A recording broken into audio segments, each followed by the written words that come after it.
بسم اللہ الرحمن الرحیم۔ السلام علیکم محترم سامعین اور عزیز طلبہ کرام، امید کرتا ہوں کہ آپ تمام احباب خیر و عافیت سے ہوں گے۔ آج کا ہمارا سبق نمبر 50 ہے، جس میں ہم شاعر اسحاق بن خلف کو پڑھیں گے۔ ان کے اشعار ہیں جس میں یہ اپنے حالات بیان کر رہے ہیں کہ اگر میری بچی امیمہ نہ ہوتی تو میں فوت ہونے اور فقیر ہونے سے نہ ڈرتا، نہ مجھے فقر ڈرا سکتی تھی اور نہ موت، لیکن میری چونکہ بیٹی ہے، اس سے میری محبت ہے اور اس کے لیے میں مرنا نہیں چاہتا بلکہ اس کے لیے جینا چاہتا ہوں۔ تو آئیے اشعار پڑھتے ہیں اور اسے سمجھتے ہیں۔ وقال آخر وهو اسحاق بن خلف شاعر اسلامی لولا امیمة لم اجزع من العدم ولم اقاس الدجى في حندس الظلم وزادني رغبة في العيش معرفتي ذل اليتيمة يجفوها ذو الرحم أحاذر الفقر يوما أن يلم بها فيهتك الستر عن لحم على وضم تهوى حياتي وأهوى موتها شفقا والموت أكرم نزال على الحرم۔ آئیے ترجمہ کرتے ہیں۔ لولا امیمتا، اگر میری بچی امیمہ نہ ہوتی، لولا اگر نہیں ہوتی، لو اگر، لا نہیں، اگر نہیں ہوتی امیمہ میری بیٹی، لم اجزع معنی میں نہیں گھبراتا، میں نہیں ڈرتا، من العدمی ای من الفقر، عدم سے، جب کوئی چیز نہیں ہوتی مطلب مال نہیں ہے تو مال معدوم ہے، تو معدوم کو عدم کہتے ہیں۔ لولا امیمۃ لم اجزع، لم اخف، خافا یا خافو، لم اخف میں نہیں گھبراتا، میں خوف نہیں کھاتا، من العدمی من الفقر، ولم اقاس الدجى فی حندس الظلم، اور اسی طرح تاریک راتوں میں گٹا ٹوپ اندھیرے نہ جھیلتا۔ ولم اقاسی، قاسا یقاسی یعنی مقاسات، اس سے مطلب یہ لم اتحمل میں برداشت نہیں کرتا، فی الدجى رات کی تاریکیوں میں، لم اتحمل الدجى میں رات کی تاریکیوں میں، اور فی حندس، حندس بھی کہتے ہیں شدت الظلم سخت تاریکی، تو سخت تاریکیوں میں اور رات کی اندھیریوں میں میں کبھی بھی متحمل نہیں ہوتا، کس چیز سے؟ گٹا ٹوپ اندھیرے نہیں جھیلتا، اگر مجھے خوف نہ ہوتا امیمہ کا خوف ہے، اسی لیے میں انتظار کر رہا ہوں، صبر کر رہا ہوں، اور موت کو قبول نہیں کر رہا اور نہ میں فقر کو قبول کر رہا ہوں۔ یہاں پر آپ حضرات کے سامنے معانی لکھے ہوں، من المقاسات ای من الصبر، من المعانات، شدت الظلم یعنی ظلمت کی شدت، جمع ظلم الظلم، رات کی اندھیریاں۔ وزادنی رغبتاً فی العیش، لیکن اس بات کی معرفت نے زندگی میں میری رغبت کو بڑھا دیا۔ کس بات کی؟ آگے آ رہی ہے وہ بات جس نے رغبت بڑھا دی، وہ آگے وہ بات آ رہا ہے یا آ رہی ہے۔ وزادنی، اور مجھ میں بڑھا دی، رغبت فی العیشی زندہ رہنے کی۔ وزادنی زادہ یزید بڑھانا، وزادنی رغبتاً میری رغبت کو بڑھا دیا، فی العیشی زندگی میں، معرفتی میرا یہ جاننا، معرفہ جاننا، معرفتی میرے اس جاننے نے،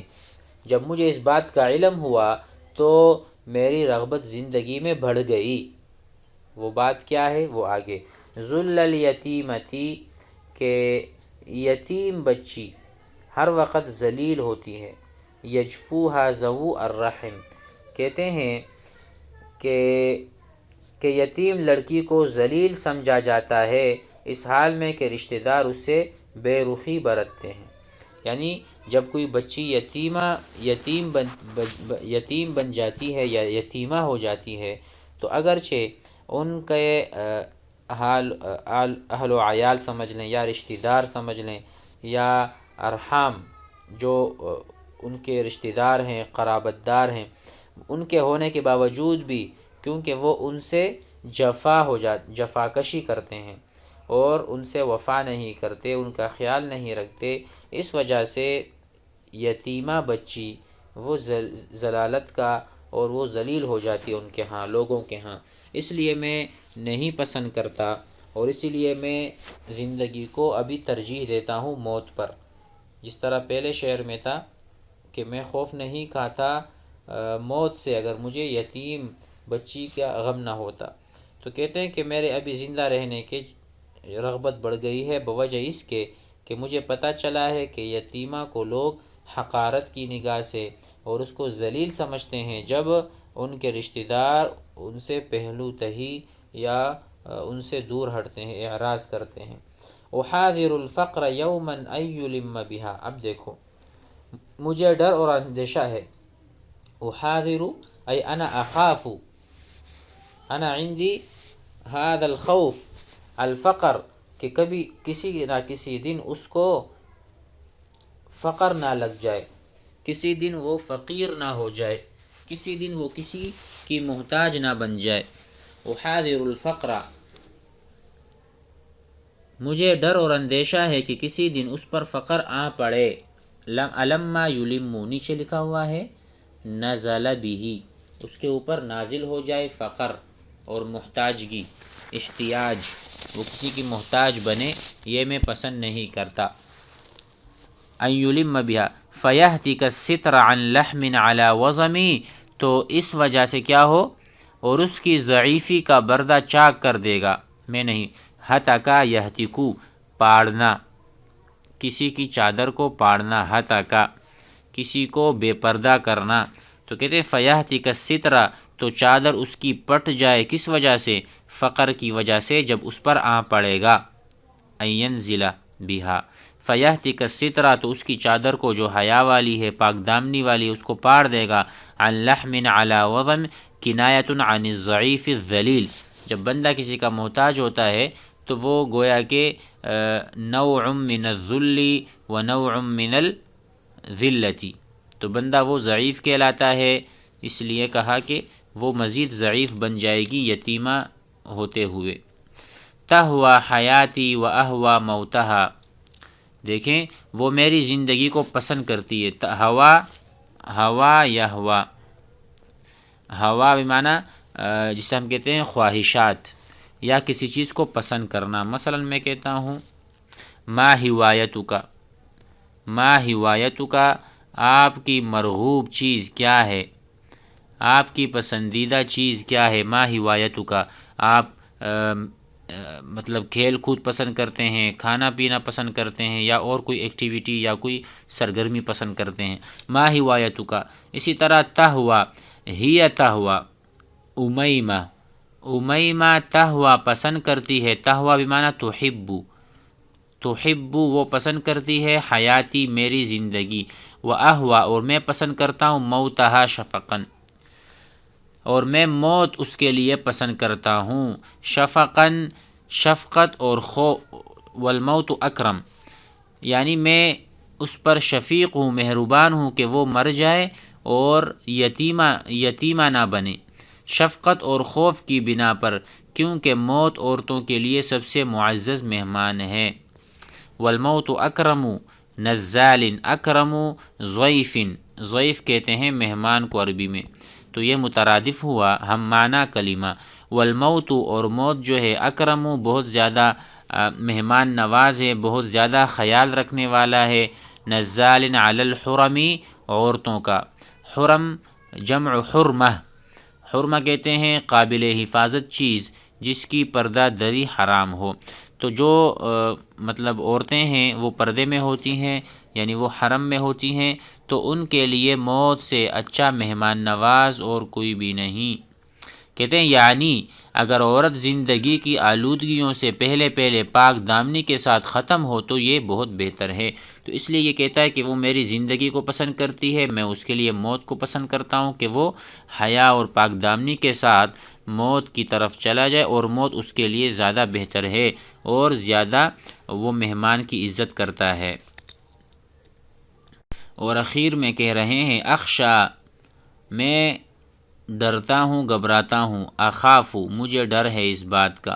یا احاذر کما درسنا سابقا، اخاف فظاظۃ، فظاظہ سوء الخلق، شدت النفس، میں ڈرتا ہوں، گھبراتا ہوں، فظاظۃ عم، اپنے چچا کی سختی سے گھبراتا ہوں کہ میرے جانے کے بعد وہ میری امیمہ کے ساتھ سختی کرے گا اور اپنے اخلاق یعنی اس کے ساتھ اچھے اخلاق سے نہیں پیش آئے گا۔ اخشا فظاظۃ عم، اپنے چچا کی ترش روئی اور سخت روی سے میں گھبراتا ہوں، او جفا اخ، اور اپنے بھائی کی بے رخی کا خوف ہے مجھے، جفا یعنی بے رخی، اخن میرے اپنے بھائی کی، وکنت ابقی علیہا، حالانکہ مجھے اس پر ترس آتا ہے،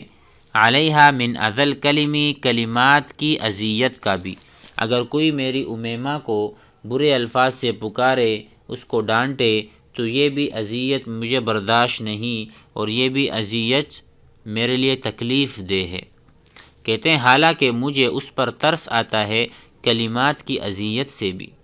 اس کا پورا ترجمہ سلیس یوں ہے، یعنی میں اس کو تکلیف دینے والا کوئی کلمہ نہیں سن سکتا، تو اس کے متعلق کسی کی تنخوئی بے روخی کیسے برداشت کرتا ہوں؟ مجھے باتیں برداشت نہیں اپنی امیمہ کے متعلق، تو کیسے اس کے ساتھ کوئی ترش روئی کے ساتھ، بدخوئی کے ساتھ اور بد اخلاق کے ساتھ پیش آئے، کیسے میں برداشت کر سکتا ہوں؟ امید ہے آج کا سبق بھی آپ حضرات کو سمجھ میں آ گیا ہوگا۔ السلام علیکم۔